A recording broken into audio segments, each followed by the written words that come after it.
Welcome back to the complete online dressage course by howtodressage.com. Now in this presentation we're going to focus on the first of the training scales, which is rhythm. So the agenda for this presentation is we're first going to look at what does rhythm mean within dressage. We're then going to look at three aspects that make up the rhythm. We're going to look at the common problems with both the walk, trot and canter rhythms, and we're also going to look at how to improve upon them, and then we're also going to discuss cadence and what it means. So as a quick recap, here is your dressage scales of training pyramid. Now, rhythm is the first official scale, so you need to have a really clear understanding of what is required before you can consider that you have fulfilled this scale, because without it, moving on to the other scales is pointless. In short, if your horse does not have a correct rhythm, then you have nothing to build upon and no way to progress. So, as you know, in this presentation, we are starting right at the bottom here. So, let's first have a look at what is rhythm exactly. What does it mean in dressage? Well, here's the FEI definition for it, and it says that rhythm is the regularity of the beats in all paces. Now, the regularity is the correct sequence of footfalls, and the tempo is the speed of the rhythm. So, from that definition, we can actually extract the three aspects that make up the rhythm. I've highlighted them in green, but just to make it a little bit more clear, here are the three aspects of rhythm. So, first was the regularity of the beats, the second was the correct sequence of footfalls, and the third that was mentioned was a suitable tempo. So let's look at each of these individually and cover what exactly they mean and how does it apply to the horse and what is correct and what's not correct. So first up, the regularity of the beats. So the walk is 4 beats, the trot is 2 beats, and the canter is 3 beats. And we are going to look at each of those individually, and I have got some videos for you. But the key word here is regularity. Now in this concept, the word regular means evenly spaced beats. So if we look at the walk being 4 beats, we should be able to count 1, 2, 3, 4, 1, 2, 3, 4, 1, 2, 3, 4. It's regular and it's even. It's not 1, 2, 3, 4, 1, 2, 3, 4, 1, 2, 3. It's even. It's 1, 2, 3, 4, 1, 2, 3, 4, 1, 2, 3, 4. The same applying to the trot and the canter. Not only do we have the 2 beats and the 3 beats, the key is that it's regular and that the beats are evenly spaced. Now the second aspect of rhythm is the correct sequence of footfalls. So not only do we have to have the correct regular beats, they need to be created by the correct leg going down at the correct time. So if we look at the walk, the correct sequence of footfalls is as follows. So it first starts with the right hind leg. Then you get the right foreleg, followed by the left hind leg, and then the left foreleg. Now each of those legs create a beat, which is why the walk is a 4-time beat, because you hear 1, 2, 3, 4, 1, 2, 3, 4 each time one of these legs hits the floor. Now one thing to note about the walk is that there is no moment of suspension, so there's always at least 1 foot on the ground. Now if we look at the trot moves in what's known as diagonal pairs. So it would be the inside hind leg and the outside foreleg together. They would both hit the floor at the same time. And then you would have the outside hind leg and the inside foreleg together. Again, both hitting the floor at the same time. So it goes diagonal pair, moment of suspension, and then the opposite diagonal pair. Now, the moment of suspension is when all 4 feet are off the ground. And this is when the horse changes from that first diagonal pair to the opposite diagonal pair. And this is what gives the horse that 2-time beat, because you've got these 2 diagonal pairs which are switching, which then goes 1, 2, 1, 2, 1, 2. Now don't worry if this is sounding a little confusing. I have got some videos later in this presentation where you can see the correct sequence of footfalls. But moving on, let's now look at the canter. So, the canter first starts with the outside hind leg. That hits the floor on its own.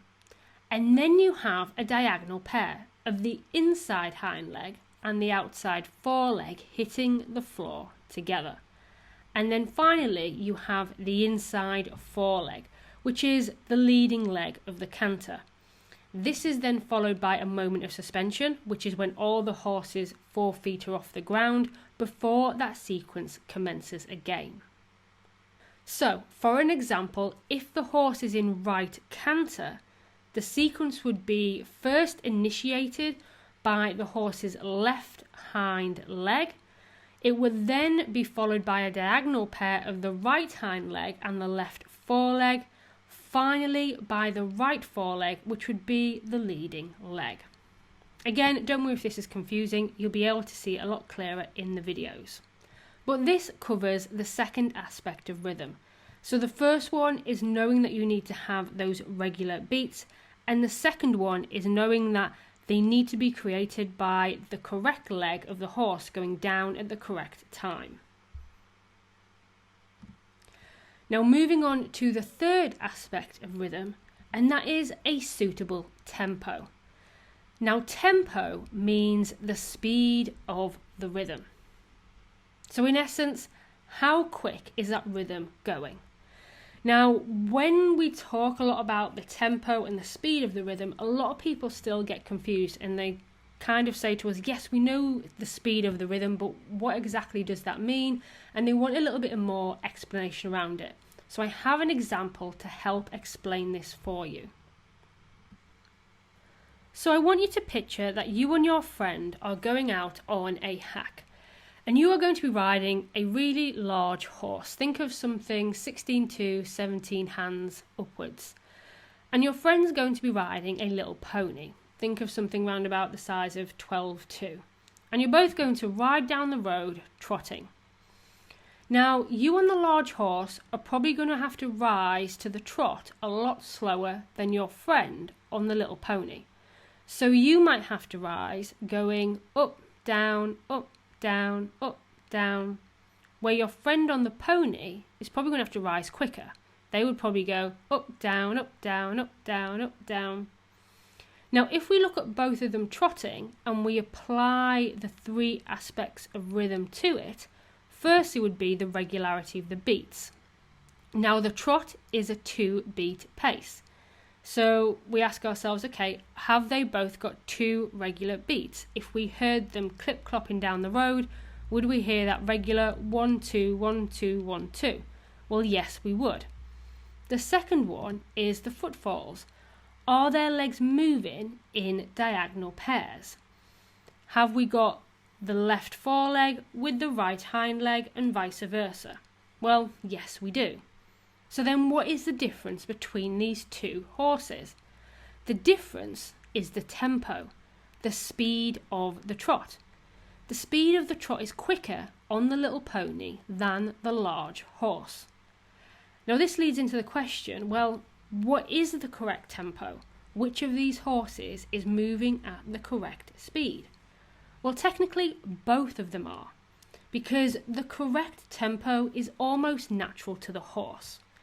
So if we look at the large horse and it was trotting along going 1, 2, 1, 2, 1, 2, if we tried to make it move at the same tempo as the little pony, going 1, 2, 1, 2, 1, 2, it would look rushed. It would look too quick and the horse would almost be flustered by it and probably find it quite difficult to move that quickly.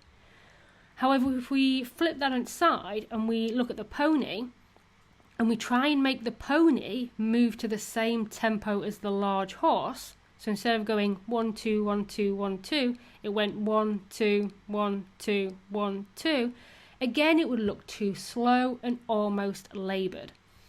So in a way, the correct tempo is natural to the horse. The correct one is where the horse looks as though he is going somewhere. It's still purposeful and moving forwards, but it matches the horse's natural movement. Now, this is the easiest way to try and explain what tempo means. Now, if you get a comment on your dressage score sheet which says tempo too slow, just think of it like being on the pony and you're trying to make the tempo of this large horse. It's just too slow for it. We need a quicker tempo. On the other side, if you get a comment saying tempo too quick, then think of it as being on the large horse and you're trying to make the tempo go to the pony. It's too fast for it. You need to slow it down a bit. Now, another comment that you can get with regards to the tempo is inconsistent tempo. And this is where the horse kind of speeds up and slows down throughout the dressage test. We need the tempo to be the same. So again, when you're hacking and you're going up, down, up, down, up, down, it needs to be consistent and it needs to be even. So hopefully that helps to explain what tempo means. And it also wraps up this section on the 3 aspects of rhythm. So moving on, let's take a deeper dive into each of the individual paces. And we'll start right at the beginning with the walk. Now, later on in this course, we are going to look at different variations of the walk in individual presentations. So we'll look at the collected walk, the extended walk, the free walk, etc. But for the purpose of this presentation, we're looking specifically at the rhythm of the walk. So we've got some videos for you. But before we play them, we would just like to make it clear that we do not know anything about these horses and riders. So we're not here to assess the horse's way of going, the tack, the shoeing, the rider position, etc. The whole purpose of these videos is that they've been put in this presentation to show the rhythm and the sequence of footfalls, and that's the only thing we're looking at. So here is a slow motion clip of a horse walking. So you can clearly see outside hind, outside fore, inside hind, inside fore. And each leg moves after an even and unhurried interval from the preceding one. And the front hoof appears to wait for the hind hoof. And that's what creates that distinct V shape on the side. And as you can see, there isn't a moment of suspension, so there's always a moment where there's at least one hoof on the floor. Now, when we're looking at this walk, this horse at the moment isn't showing a great deal of overtrack, and that is where the hind leg steps over the print left by the foreleg. However, in this next clip, this horse is walking freely on a long and loose rein.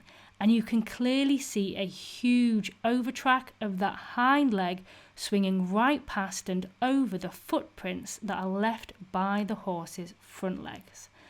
Now, when judging the walk, the judge will be looking for the clarity of that 4-beat sequence, an equal ground cover and length of stride, and also the overtrack, as well as activity and purpose.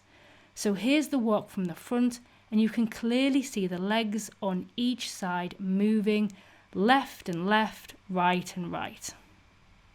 And then we move on to a video of some camels. And the reason why this is in here is because it helps to demonstrate what a lateral walk looks like. So where the horse's legs are moving on each side of the body, when they're in a lateral walk, they move almost at the same time. So if you look at these camels walking, the legs on the left-hand side and the right-hand side of the body move almost together. You don't have that front leg waiting for the hind leg to step under. And if the horse walks like this, then this is a very big fault, and we're going to talk about it in a second when we talk about problems with the walk. Now, hopefully that video helped. Let's move on to talk about problems with the walk rhythm. So the first one is that the walk becomes lateral. So as mentioned, the correct walk has 4 evenly spaced footfalls, and if it walks along a road, you should hear it clearly: 1, 2, 3, 4, 1, 2, 3, 4, 1, 2, 3, 4.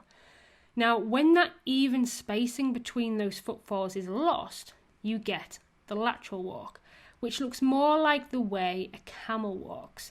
So both legs on the same side move almost at the same time. So you would hear 1, 2, 3, 4, 1, 2, 3, 4. Now, this is caused by tension in the horse's back. Now, the walk pace requires the horse to alternately relax his two long back muscles. Now, if there's no relaxation, then the walk sequence becomes corrupted and becomes lateral. Now, this is a very serious fault. It's a very hard one to fix. The most important thing about it is to try not let it happen in the first place. So by keeping your horse relaxed, you will prevent the walk becoming lateral. It's most oftenly caused when the rider tries to do the first few steps of collected walk, and what they do is they try to shorten the outline by taking a tighter rein contact. This creates tension, which therefore has that damaging effect. So the best way to prevent this is that if you feel your horse getting tense, just allow with the rein and let the horse walk forwards. Now, the next problem you have is jogging. Now, jogging in the walk during a dressage test is very common and it's a very costly fault. The best thing to do about this is to familiarise your horse with different environments, revisit the aids for the walk and the free walk, and keep yourself relaxed, and it can help you overcome the problem. Now, most of these are caused by tension, and that's where most of the problems in the walk come from. So it's all about keeping the horse relaxed and just working happily forwards. Now, another problem that you might see is anticipation. This can come when the horse knows that you're going to pick up the rein contact and possibly go from like a walk into a canter. This is addressed during training, so trying to make sure that you're not doing the same transitions or the same movements in different places, which can lead the horse to anticipate. Now finally, let's cover exercises to improve the walk rhythm. So the first one is to walk over ground poles. Now this exercise makes the horse lift his legs in the correct sequence. And it's also a helpful method for encouraging increased ground cover and also opening the horse's shoulders. Now, first start with the poles at a comfortable distance for the horse to manage until they get confident with it, and then you can start increasing the distance little by little until he has to really stretch to get over them. Now, another good exercise is to walk the horse in water, and you can use the sea or water treadmill or deep puddles. Now, the drag of the water against the horse's legs causes them to be lifted at evenly spaced intervals. So if you are having those problems of tension or the horse starting to walk lateral, this is a great way of helping to recover the normal sequence. Now, back in the school, you can also ride lots of lateral movements. Now, shoulder in is probably the most effective exercise, but other lateral movements such as leg yielding, haunches in and half pass will also be effective. Now, if you have joined up to this course, we have got presentations on each of those movements individually on how to ride them correctly and how to teach them. And lastly, always incorporate frequent walk breaks within your training, because it's crucial that your horse learns how to relax and stretch in the walk in his familiar home environment, and also when you're out hacking. The more the horse can relax, can stretch out and take longer strides, the better the walk will be. But the main problem is caused when people try to collect the walk too early. So if you don't do that and you just allow the horse to walk relaxed and forward, you shouldn't have a problem with it. Now moving on, let's do exactly the same, and we're going to look at the trot. Again, we're just focusing on the rhythm. Later presentations are available where we look at each individual variation, such as medium trot, extended trot, collected trot, etc. So now we have a slow motion of the horse trotting, and you can clearly see the diagonal pairs with that moment of suspension as the horse switches from one diagonal pair to the other. Now, in the trot, the judge is looking for the horse to be tracking up, which you can clearly see in this video, and that is where the horse's hind hoof lands in the footprint left by the horse's front hoof. Now, this clip is a little bit more dramatic, but it does make it clear the diagonal pairs and the horse's legs moving together in that diagonal sequence, along with that clear moment of suspension where all the horse's feet are off the floor. Now, as the horse progresses, this moment of suspension will become more clearly defined as the horse improves in strength and balance, and as he produces more upward thrust as well as forward travel. But this is a great clip to really see those diagonal pairs, that moment of suspension, and you can almost see the horse tracking up in this, although it's probably a little bit more clear in the previous video, of them hind feet landing in the hoof prints left by the horse's front feet.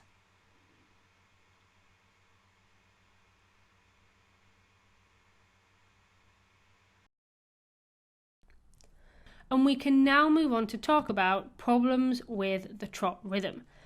Now, compared to the walk, the trot is a lot easier to get right. The walk can be easily corrupted, the trot not so much. However, there are still things that can go wrong. The first one is unsoundness, so if the horse is lame.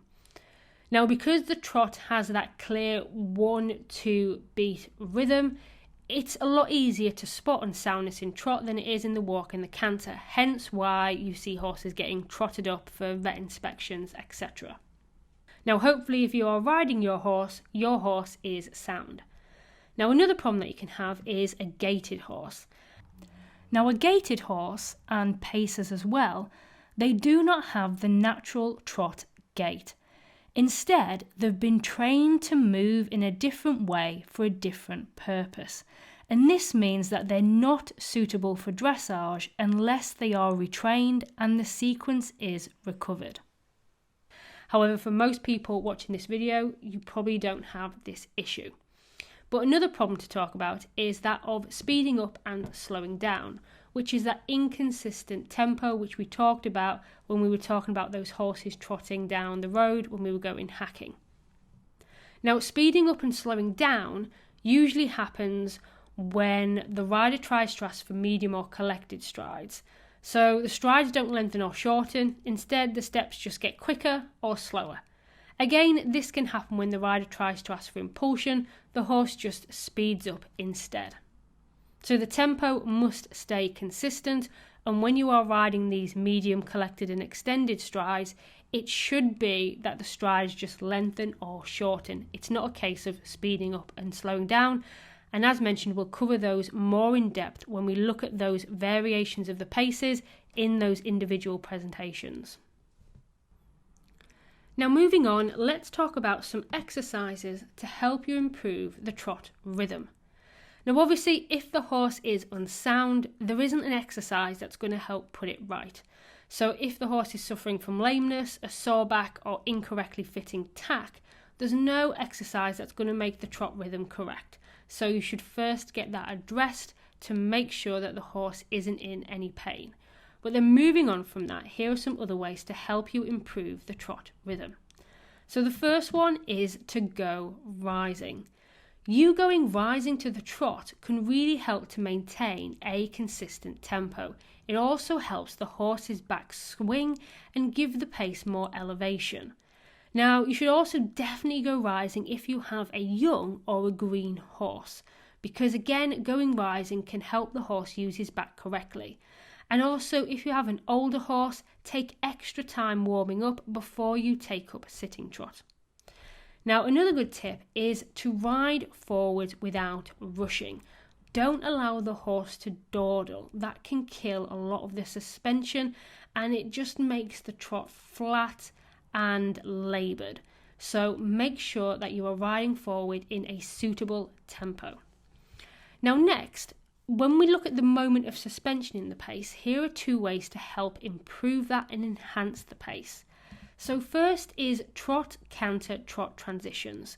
This is one of the best ways to improve the trot because trot, canter, trot will help to engage the horse and activate his hind legs and therefore encourage more swing through the horse's back. Another good exercise is on and back within the trot.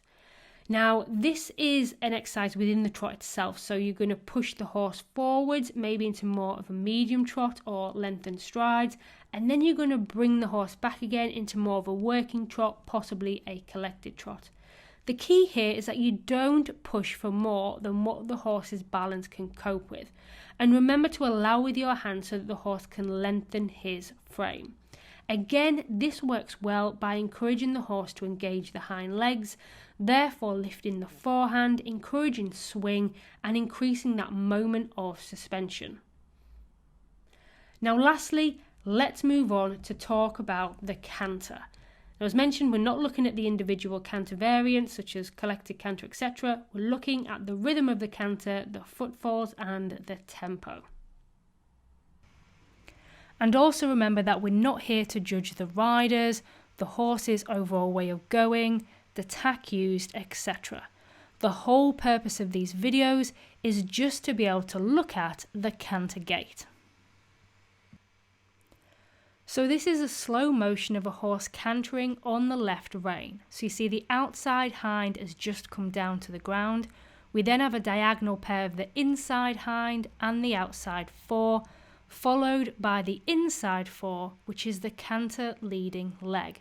We then have a moment of suspension where all the horse's feet are off the ground before the sequence continues again with that outside hind leg.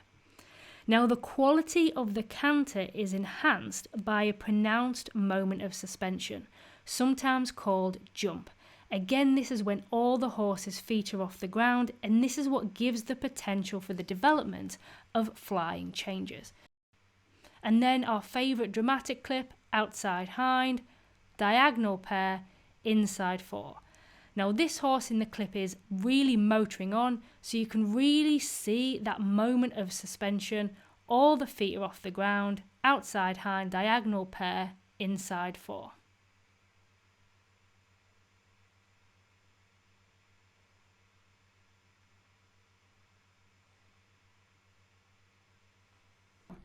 So now we can move on to talk about problems with the canter rhythm. Now the first problem is cantering on the wrong lead. Now this is wrong because it's the incorrect sequence of footfalls. So if you are on the right rein, then you want to be cantering on the right leading leg, which means that the first footfall should be the left hind leg, the outside hind. However, if you are cantering on the left lead, on the wrong canter lead, then that will be started by the right hind leg, which is wrong. So therefore, it's the incorrect sequence of footfalls and therefore a problem with the canter rhythm. Now, although you might think, well, what about counter canter?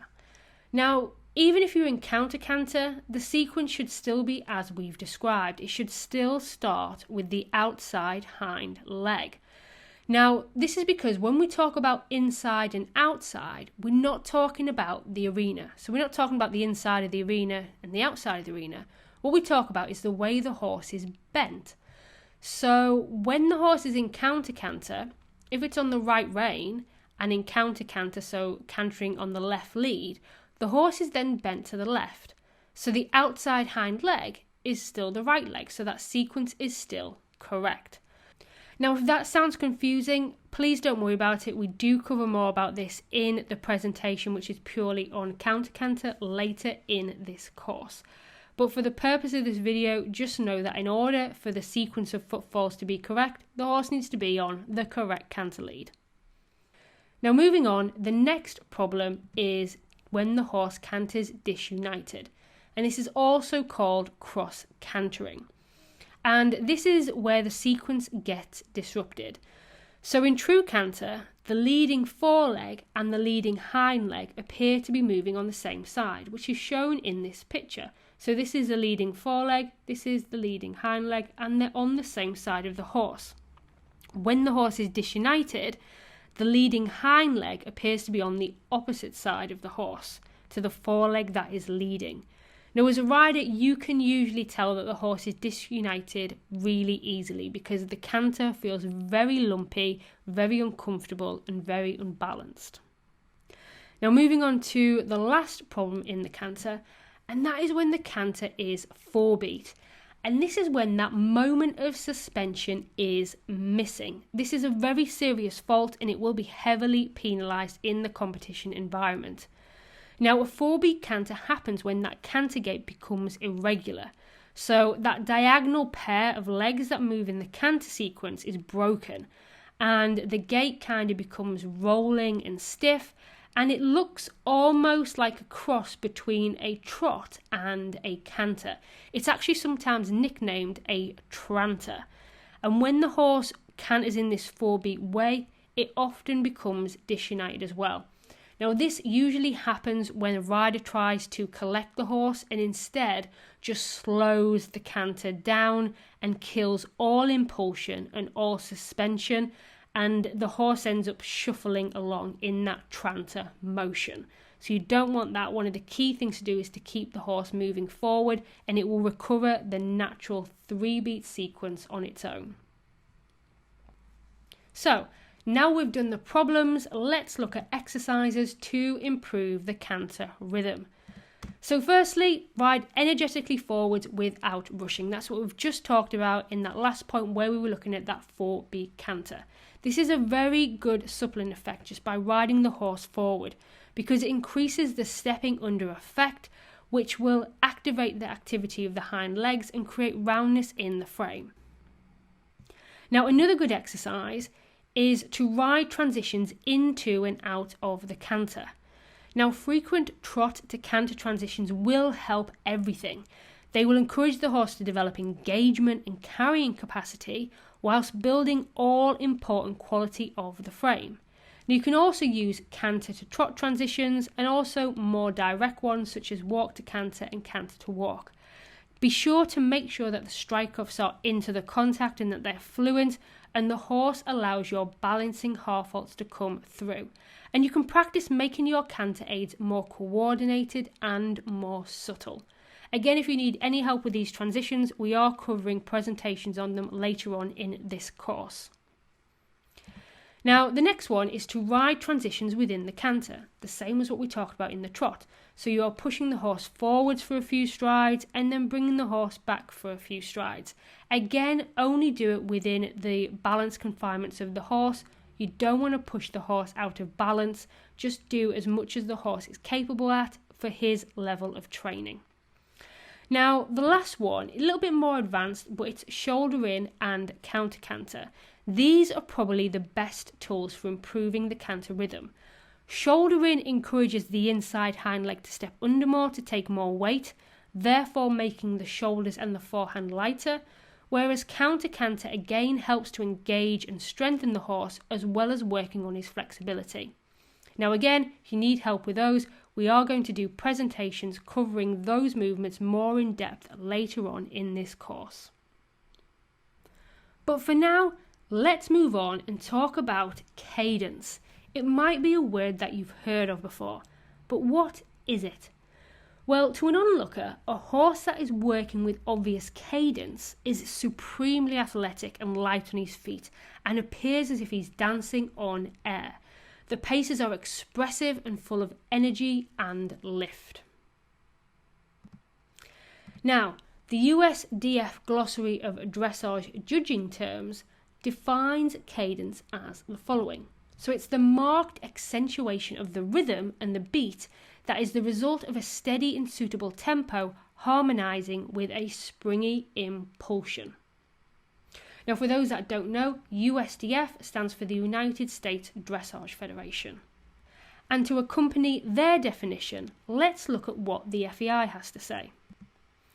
So, the FEI is the international governing body for equestrian sport, and they say that cadence is shown in trot and canter and is the result of proper harmony that a horse shows when it moves with well-marked regularity, impulsion and balance.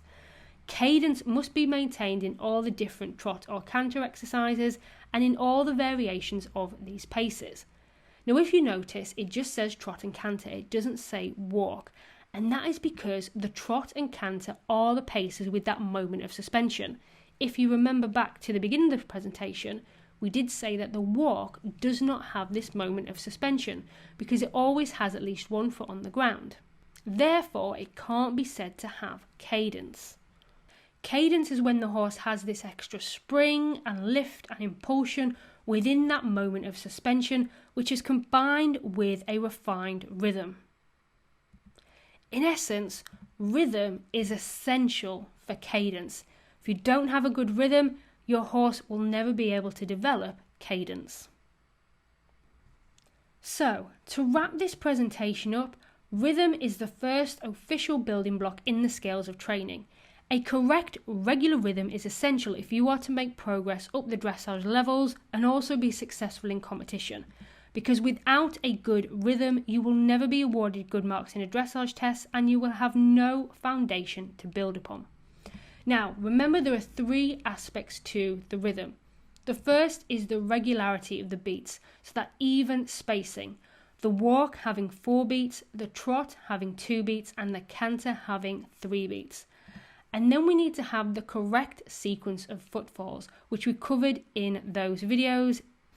And then lastly, we need to have a suitable and regular tempo. And if you remember back to that scenario where we had the horses trotting down an imaginary road on a hack. And then lastly, you will never stop developing the rhythm. But through the development is when you can start to build cadence. Because through building collection and engagement, cadence starts to appear, which helps to give the paces maximum expression. You can't do that without a good rhythm. Now, thank you very much for watching this presentation. It was brought to you by How To Dressage. If you would like to continue with this course and to watch more of our presentations, please visit course.howtodressage.com and we'll see you on the next one. Thank you very much for watching.